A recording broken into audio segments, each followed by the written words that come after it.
think the stigma of bad neighborhoods or places like the Bronx aren't really seen for what they truly are, which are still communities filled with good people, filled with hardworking people. Every day I walked down the streets of the Bronx, I knew I was blessed. And I knew that mostly because they told me. They'd be like, God bless you, ma, God bless you. Like, que Dios bendiga, mamacita. I'm like, oh my God, stop.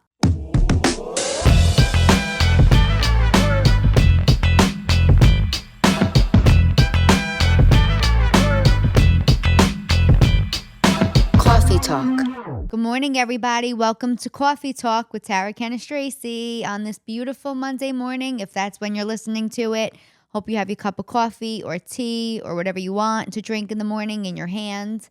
I wanted to talk to you guys today about exactly where I come from, the Bronx. Somebody asked me the other day, what was it like growing up in the Bronx? I get that the Bronx has a terrible stigma and people only judge it by a few areas that they've been to. For the most part, the only thing people know who are not from New York, or even who are from New York, just different parts about the Bronx, are the Bronx Zoo, where I got married, or Yankee Stadium. There is so much more to the Bronx than two legendary, iconic places. There are beautiful parts of the Bronx. There are real cultured parts of the Bronx. I loved growing up where I grew up. I grew up in Pelham Parkway, between Woodhull and Eastchester Road. That's exactly where I lived, 3 blocks down from the Christmas house. If you know the Christmas house, it was a famous house that was decorated every year for Christmas. I mean, people came from everywhere just to take pictures outside of this house. I feel like a lot of times when I say I had a great childhood or I'm so proud to come from the Bronx, let's face it, a lot of people look at me like I have 2 heads. Like, what are you talking about? I grew up in the 1980s, and I've always felt safe in my neighborhood, which I understand there are different parts of New York City, different parts of everywhere where you have your good areas or your not such good areas. Let's face it, areas where you don't feel so safe. I felt safe where I grew up in the Bronx.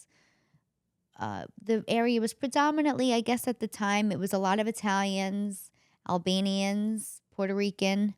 I would say that was the biggest demographic, those 3 national. Of course, there were others, but for the most part, that's really where you really feel all of your neighbors were. And my mom would let me go out of the house and say, come back when it gets dark. She knew my friends. I would go around the corner. I would knock on people's doors, ask them to play. I would go in their houses. They would come in my house. There were no playdates. My mother was never calling anybody to see if we could hang out or meet in a certain location or ask if it was okay to come over. You just rang your friend's doorbell. Their mother usually let you in. You usually ate at their house if you decided that that's what you were going to do. You'd have to call home and ask permission. It was like a big deal. I couldn't wait to eat at somebody else's house. They couldn't wait to eat at my house. It was always enough food for everybody. I mean, I had a good childhood. I don't know at the time if I knew how great it was. Or maybe I did, but now when I look back on it, listen, I understand that kids now have so much more than I ever had. Forget it. But they don't have the freedom that I had, the ability to just leave your house and walk to a store and feel safe. I don't think parents, even parents, and I live in a really nice neighborhood right now. I rarely see kids just out on their own. Kids are being dropped off everywhere by their parents, picked up everywhere by their parents. Their parents are calling other parents to see when their kids can play. We didn't have that. I think growing up in the Bronx is probably why I found success today. I think so much of where I came from made me who I am. There were issues like there are in any neighborhood, teenage years that are ugly, girls in their teens who do not get along, cattiness, all of that existed. I do think a lot of that existed and exists to this day. In every neighborhood, there's always conflict. Something you guys don't know about me. I was actually a school counselor before I was a comedian. I know you're probably horrified listening to this with all the things you've heard me say, especially if you've ever heard me perform on stage. I swear I give good advice. So it's hopefully why you're listening right now, even if I'm not giving you advice. So hope you know I'm a good person to talk to. But I was a school counselor for 16 years on Grand Concourse and 193rd. And then my final 2 years, I was on 184th and Creston. And those are two very different areas in the Bronx from where I grew up in Pelham Parkway. Although I will say this, I spent 2 decades at the Grand Concourse. It was very much my neighborhood because I was there for so many hours a day, so many days of the week.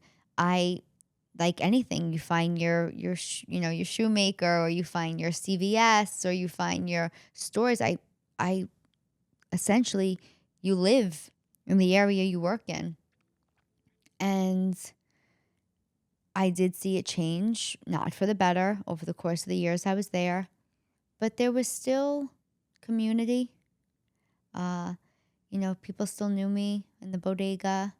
My order was always the same. People knew what was going on in your life. I'd walk down the street, see former students, see family members of my former students or current students. I would go into some of their homes if I needed to. And I don't know, even in the areas that weren't safe or weren't considered safe, it was still a time I look so fondly on, a time that I feel were some of my best days on Kingsbridge Avenue.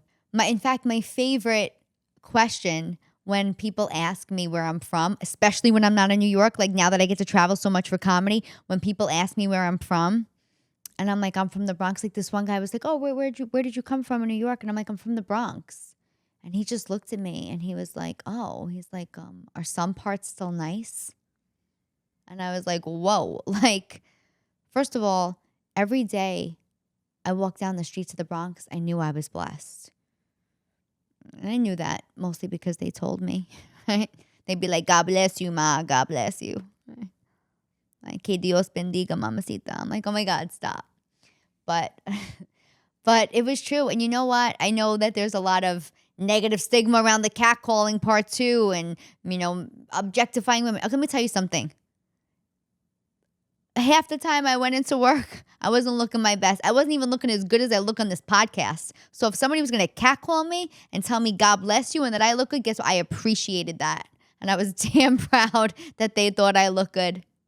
So, having a moment here, I think the stigma of bad neighborhoods or places like the Bronx aren't really seen for what they truly are, which are still communities filled with good people, filled with hardworking people, filled with people who are trying to live the American dream, filled with people who have fallen on hard times, people who can't get their shit together, people who are trying to get their shit together. Let me tell you something. I'm living in a really nice area in Westchester right now, and there are people I see who just can't get their shit together, maybe just in different ways.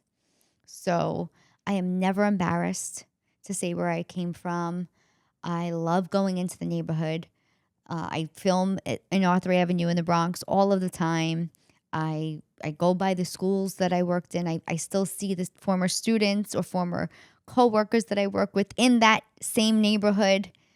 And every time I pass Pelham Parkway, I look back on it so fondly. Some of the best years of my life. And I'm so grateful that I got to grow up in the Bronx. So I never look at it as started from the bottom. And I hope that you guys feel proud of where you came from or how far you've come. I didn't really go too far. I'm only 8 minutes away. But that was my morning coffee talk. Just a little, be proud of where you came from, no matter where you came from. There's beauty in everything. I love you guys. Have a great week. Coffee Talk.